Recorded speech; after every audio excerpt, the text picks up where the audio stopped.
Welcome, parents, to week 14. This week, we're going to go ahead and continue with the calendar, and we're going to continue with my number and shape book. The calendar offers so many learning opportunities.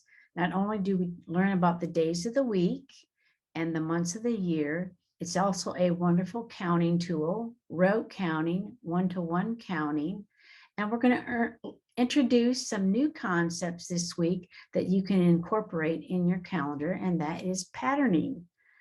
The other concept that we are talking about this week is ordinal numbers. Ordinal numbers refer to positioning an object's position or sequence of events. Those numbers are first, second, third, fourth, and fifth. Those are the ones that we are going to be discussing with your children. A lot of times when we begin ordinal numbers, we will begin with first, second, next, and last. Especially when we read a story, we might talk about what happened first, what happened second, what happened next, what happened last. Now we're going to introduce third, fourth, and fifth. You're already doing this in the calendar without even thinking about it. When we talk about the first of the month, today is day number 1 of February. It's the first. Today is February 2nd. Those are ordinal numbers. One of the first new activities this week, it is called Let's Line It Up. In this activity, we are going to line up 5 objects. It doesn't matter what they are, whatever your child loves to play with. It can be cars, it can be stuffed animals, it can be dolls, it can be action figures. Choose 5 items and have your child put them on the floor, on the table, and line them up. Once your child has gathered their items up, their toys up, and put them in the line, you can help your child understand those ordinal numbers by asking them, which toy is first? You touch the first one. Which toy is second? It'll be the next one. Which toy is third? Once they get that concept, first, second, third, fourth, fifth, that's a sequence, one right after another, and they seem to understand, then you can change it up and say, well, which one is third? Find the third one over. When we are introducing this concept, especially when we're using objects, it's real important that we move left to right. That is the progression we use when we read. We always read left to right. When we count left to right. So as we're using ordinal numbers, we want to introduce that concept, moving left to right. So as your child lays out the items, we don't want to start over on the right side and that one is first. We're going to start with the left side. So again, it's called Let's Line It Up. Any objects that you can find that the child loves, have them put them out. Which one is first? Show them the first one. Which one is second? Show them the second one. Which one is third? This one is third. Which one is fourth? This one is fourth. Which one is fifth? This one is fifth. These concepts we use every single day, and often we don't even realize it. When you get up in the morning, tell your child, first, we're going to brush our teeth. Second, we're going to get dressed. Third, we're going to eat breakfast. Talk about your events of the day using those ordinal numbers. If your child helps you set the table, first, we're going to put on the plates. Second, I need you to put on the spoons. Third, I need you to put on the napkin. Fourth, I need you to put on the fork. Again, using those ordinal numbers, letting your child hear them verbally, helps them to have that concept, and then they can recognize them in object position. The second concept we're introducing this week is called patterns. Patterns is a very fun, easy concept that students love to learn. We're going to introduce this activity with your pony beads and pipe cleaners. You're going to get out two different colors. We're going to make a color pattern. In the educational setting in school, they're going to learn the words A, B pattern. But when we're introducing them, we're just going to talk about color patterns, shape patterns. So today we're going to do a color pattern. You're going to take two different colors. You're going to get out a few beads of one color and a few beads of another. And the child is going to put them on the pipe cleaner, alternating colors. I have blue, red, blue, red, blue. So the child will take one color. What color are you putting on first? Ordinal number. I'm putting on a blue one. What color will be second? Second, I put on a red one. Next, it will be blue. We're making a pattern. Blue, red, blue. It's a color pattern. As they learn it, you can talk about A, B, A pattern. Next, it will be red. And last, I'm putting on blue. Again, talk about what the pattern is. We have a color pattern. Color pattern is blue, red, blue, red, blue. Which one did you put on first? Incorporate that ordinal numbers we're talking about this week. First, I put on a blue one. Which one was second? Red. Which one was third? Blue. Which one was fourth?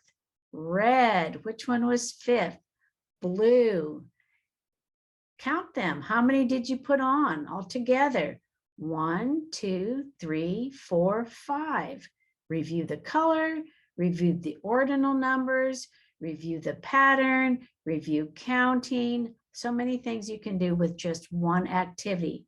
Again, are introducing the concept of patterns. When I spoke to you about the calendar this week, you can start doing patterns with each day. Maybe you'll mark on your calendar that February 1st is blue. February 2nd, we're going to make a mark of red. February 3rd, we'll make a mark of blue, and continue that pattern throughout the month of February. You can make it a shape pattern. You can put a circle for the first of the month, a square for the second, a circle for the third. Make a circle, square pattern. I remember my students loved to do a vocal pattern when we counted, and we would do loud, soft, when we counted, and we would 1, 2, 3, 4. Again, a pattern, another AB pattern using our voice.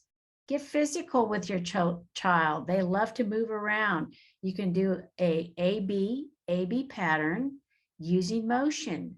Stand up, sit down, stand up, sit down. Again, AB pattern. There's predictability and sequence in both of those. They'll use this very skill in their literacy learning and learning how to read. For example, if they are looking at a book, I see a cat, turn the page. I see a dog, turn the page. I see a cow. They'll start to anticipate and predict the sequence of words, and that helps them in their reading. Patterns and sequence are everywhere, even in the clothes you wear, in activities you do. We see patterns, and kids will pick that up, and they love patterns. So pipe cleaner, AB patterns. The next activity we are doing this week is called color sequence. You will find your sequence card in your activities. And this one has not only color patterns with 2 colors, they all have 2 colors, some have 3. So we're not only just doing what we call in school the AB pattern, a color pattern using 2 alternating, but once your child masters this pattern, which is often the first one introduced, we can change it up a bit, and then we still use 2 colors, but we're doing what we call an A, B, A. This one has a green, yellow, yellow, green. So next would be yellow, followed by yellow again. So the first one, you'll do the simpler A-B pattern. So we have red, blue, red, blue, red, followed by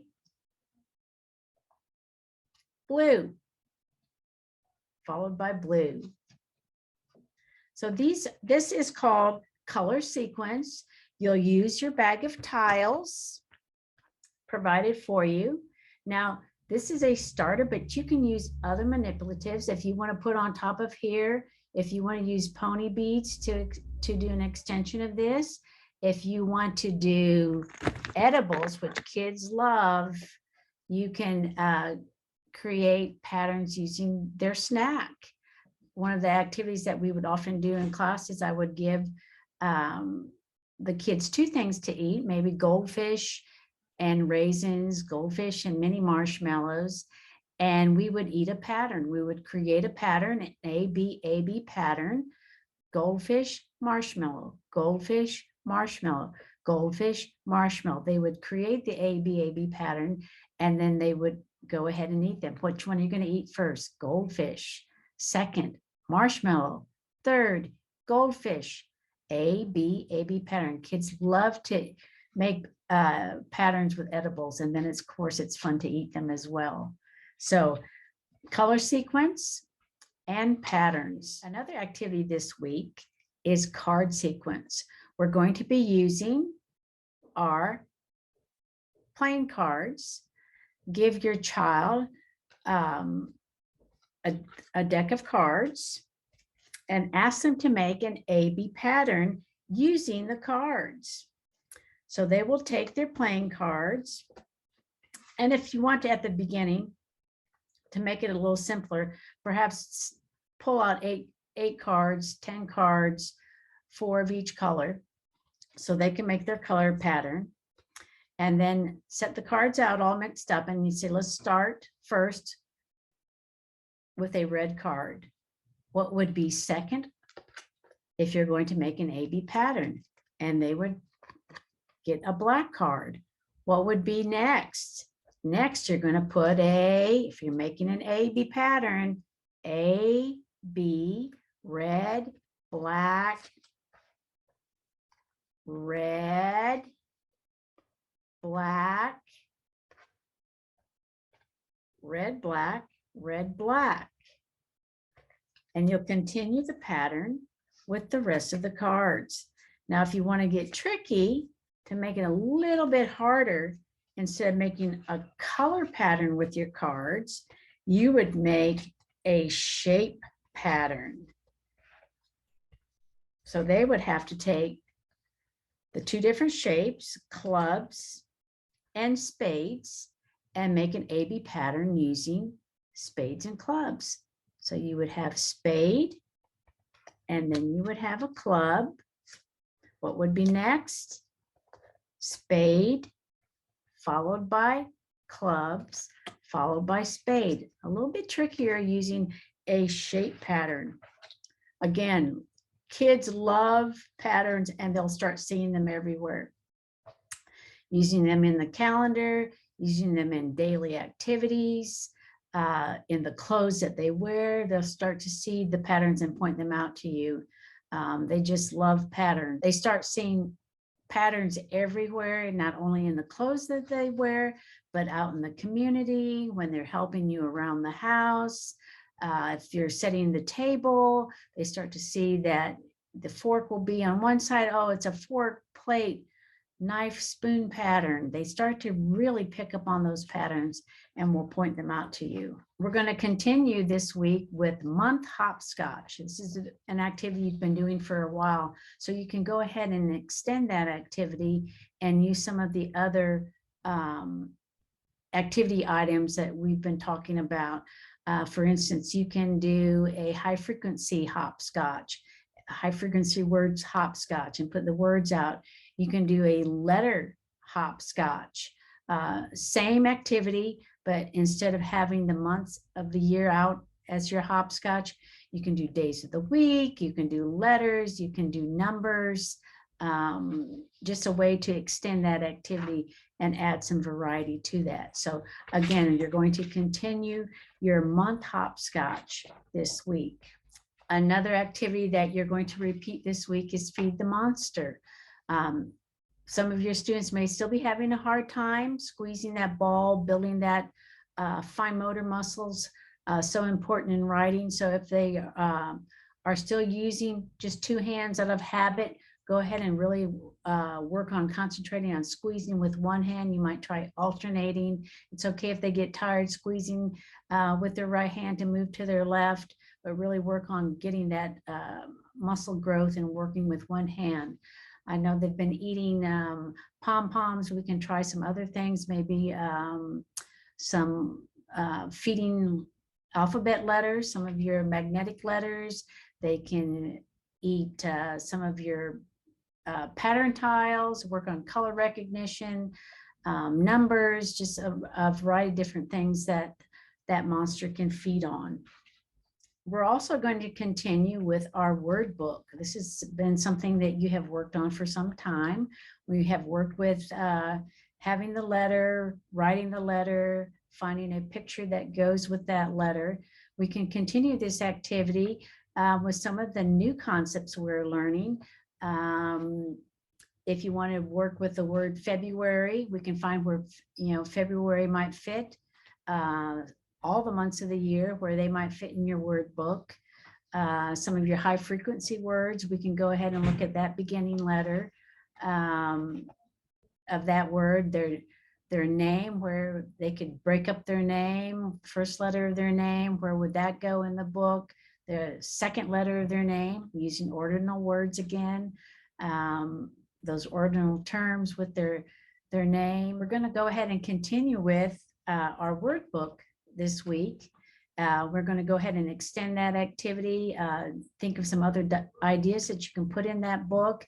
Maybe it's some months of the year, words that we're using this week, like the word pattern. Where would we put that in our book? Pattern. It would go under the word P, write the word pattern in the book. You can do the months of the year and put those in your word book, but go ahead and continue to use that word book and put some of the other words that we're using this month in the word book. Another repeat activity this month is pin a letter. I understand that you were matching uppercase to uppercase on our letter strip.